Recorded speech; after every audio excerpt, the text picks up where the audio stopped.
Hej og velkommen til Ramcons Biomec læringsunivers.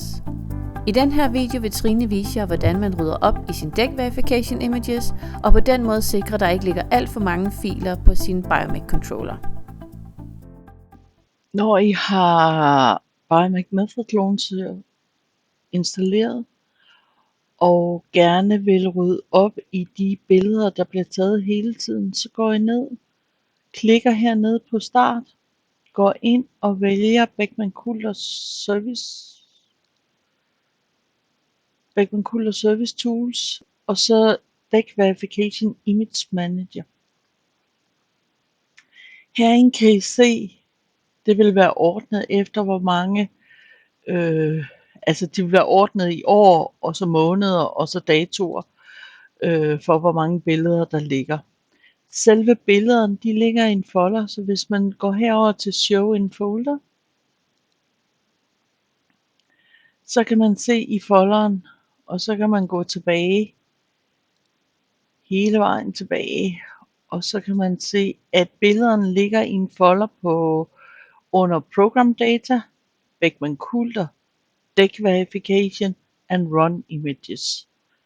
Udover Run Images er der også en, der hedder Reference Images.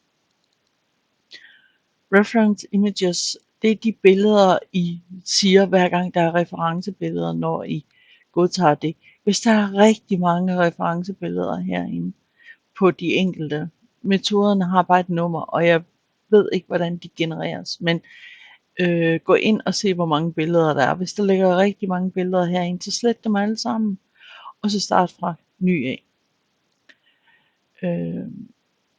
Og ellers, man kan se her, med de få billeder, der ligger her, så fylder det alligevel knap 5 megabytes. Hvis der kommer rigtig mange billeder, kommer det til at fylde rigtig meget. Til gengæld, Run Images, vi havde ikke særlig meget her, og man kan jo klikke på det og se, hvor meget det fylder. Det er ikke så meget, det fylder, men alligevel, hvis der er rigtig mange billeder, vil det fylde meget.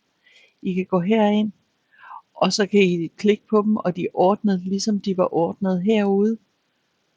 Så I kan egentlig bare delete dem månedsvis. Markere dem. Hold shift ned samtidig med, I siger delete. Og så kan I delete det hele permanent. Det er en hurtig måde at rydde op i alle de billeder, der er herinde på. De kommer til at fylde med tiden, så derfor er det en god idé at få ryddet op i dem. Tak fordi I så med, og på gensyn i Ramcons Biomec læringsunivers.